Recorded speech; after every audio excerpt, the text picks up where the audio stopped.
y que usted la pueda guardar en su corazón y pueda hacerla.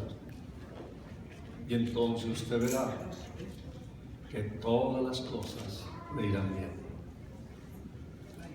Si hay algo que va a cambiar tu vida, si hay algo que va a cambiar tu manera de ser, es Dios a través de su palabra por la obra del Espíritu Santo. Dios siempre quiere bendecir a sus hijos. Ese es el propósito, el plan de Dios para cada uno de nosotros, sin excepción. Porque Dios no hace acepción de personas.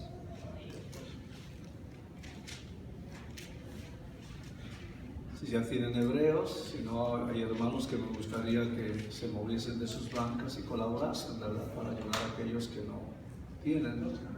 Aún el pasaje. Y así podemos leer la Biblia, que es la palabra de Dios. Es bueno leer la Biblia, aunque sea el domingo. Dice así la palabra de Dios, la cual leo en el nombre del Padre, del Hijo y del Espíritu Santo. Por lo cual, levantad las manos caídas y las rodillas paralizadas, y haced sendas derechas para vuestros pies, para que lo cojo no se salga del camino, sino que sea sanado.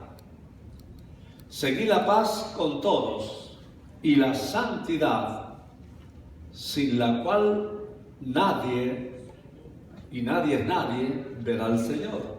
Mira bien, no sea que alguno deje de alcanzar la gracia de Dios, que brotando alguna raíz de amargura os estorbe, y por ella muchos sean contaminados. No sea que haya algún fornicario o profano, como Esaú, que por una sola comida vendió su primogenitura.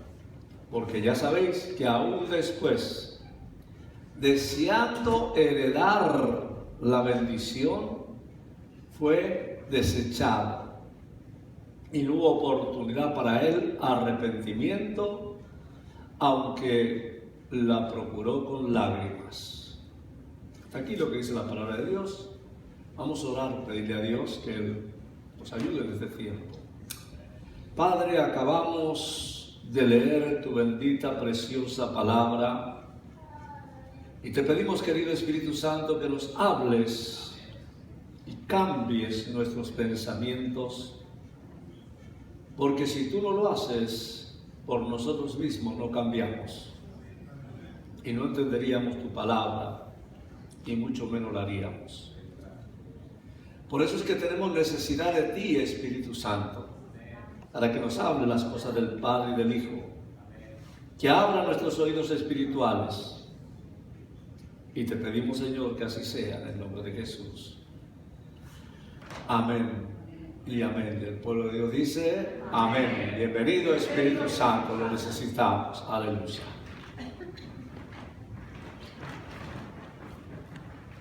La Biblia, que es la palabra de Dios,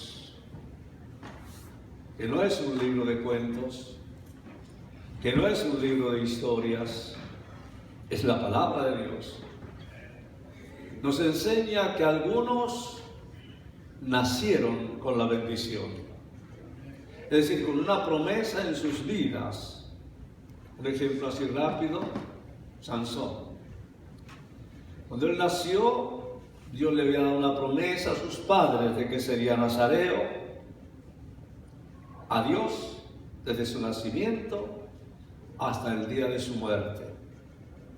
Y creció y Dios lo bendijo y lo usó. Es decir, había una promesa desde su nacimiento para su vida. Había sido separado con un propósito. Y así hay varios ejemplos en la Biblia. Usa, ya que el arca estaba en su casa, pero pese a haber nacido en esa bendición, muchos de los que han nacido en esa bendición no la supieron valorar y perdieron en el camino. El versículo 16 hace mención, otro ejemplo, a Esaú, quien por ser el primogénito había nacido con la bendición de Dios. Pero a Esaú vemos que no le importaba, y todos los que estaban a su alrededor lo sabían que él había nacido, que él tenía la bendición sobre su vida. Su padre lo sabía, su madre lo sabía, su hermano Jacob lo sabía, los vecinos lo sabían. Pero diga conmigo, a Esaú no le importaba. Decía, si me voy a morir, ¿qué importa? ¿Para qué voy a necesitar esa bendición? Pero también dice la Biblia, oídos, que cuando él la necesitó, él la buscó, la procuró, y aún con lágrimas, desesperadamente lloró y gritó por esa bendición. Y por más que la procuró, no la alcanzó. No tuvo oportunidad para el arrepentimiento. Es decir, tuvo la bendición y la perdió, porque no la supo valorar. Y mis hermanos, algo para pensar en este día, porque Dios ha derramado su bendición sobre nuestras vidas, sobre nuestras familias, nuestros hijos. Y si has nacido de nuevo, al ir a Jesús y le has recibido como Señor y Salvador de tu vida, tú has nacido de nuevo, y al nacer de nuevo, tú eres un hijo de Dios, y por lo tanto, un heredero de la bendición. Es decir, que si tú tienes a Jesús en tu corazón y tú lo amas, tú eres poseedor de su bendición. Tú eres uno de los benditos de Jehová. Dile a alguien, tú eres bendecido. Dice el versículo 13 del capítulo 6 de Hebreos, porque cuando Dios hizo la promesa a Abraham, no pudiendo jurar, dice, por otro mayor, juró por sí mismo, diciendo, versículo 14, de cierto te bendeciré con abundancia y te multiplicaré grandemente. Aleluya. Vemos que lo que dice Dios, que juró por sí mismo. ¿Y por qué juró? Para bendecirnos con abundancia y multiplicación, dice la palabra. Y habiendo esperado con paciencia, Abraham alcanzó la promesa. Porque los hombres, dice, ciertamente juran por uno mayor que ellos, y para ellos el fin de toda controversia es el juramento para confirmación. Pero dice la Escritura que Dios, queriendo mostrar más abundantemente a los herederos la promesa, la inmutabilidad de su consejo, interpuso juramento. Amén. Es decir, Dios le juró a Abraham y a su descendencia. Y nosotros recibimos esa bendición por medio de esa descendencia. Tenemos esa bendición de multiplicación y de abundancia que Dios mismo ha jurado por sí mismo darnos. Yo lo recibo y declaro que soy bendito de Jehová. Y yo veo la abundancia y veo la multiplicación en todas las cosas. Todas las cosas buenas que Dios tiene para nuestras vidas. Ahora, esto no es solamente un deseo de Dios, no es solamente una promesa, esto es un juramento de Dios a sus herederos.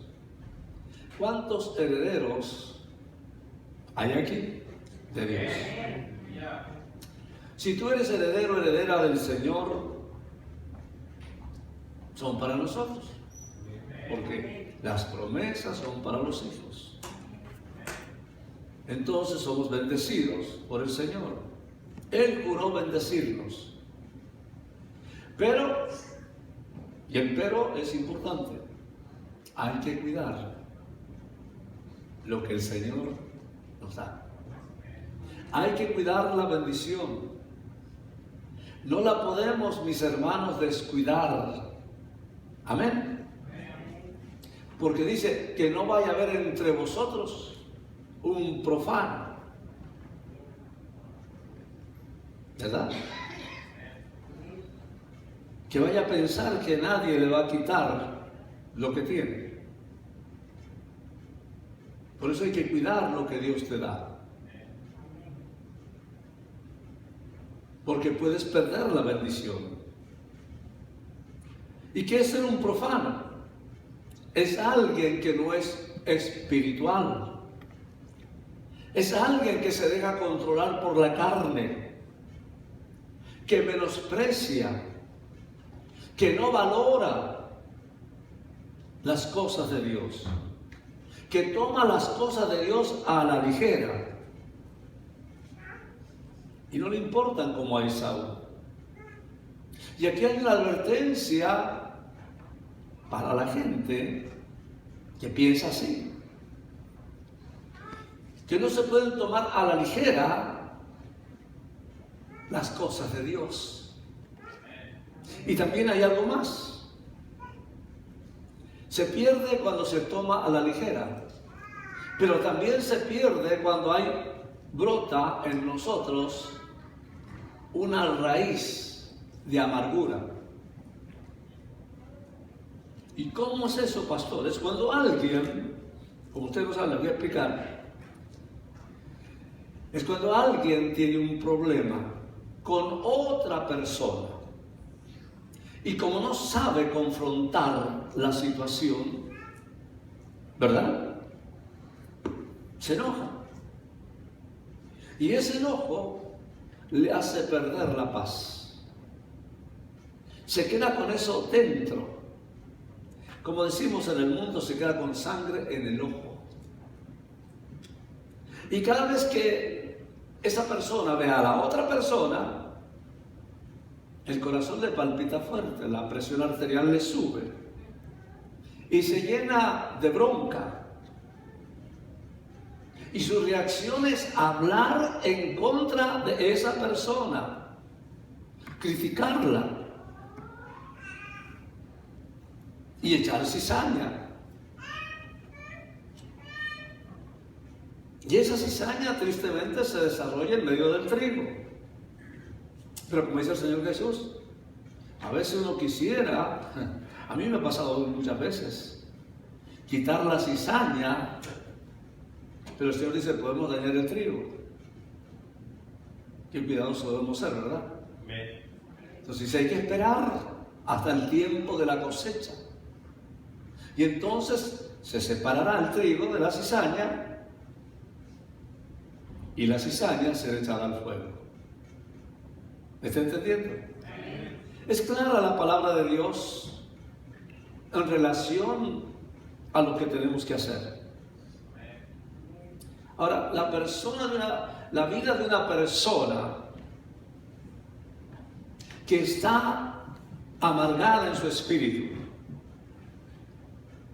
que tiene raíces de amargura, su vida siempre va a ser una quejabanza.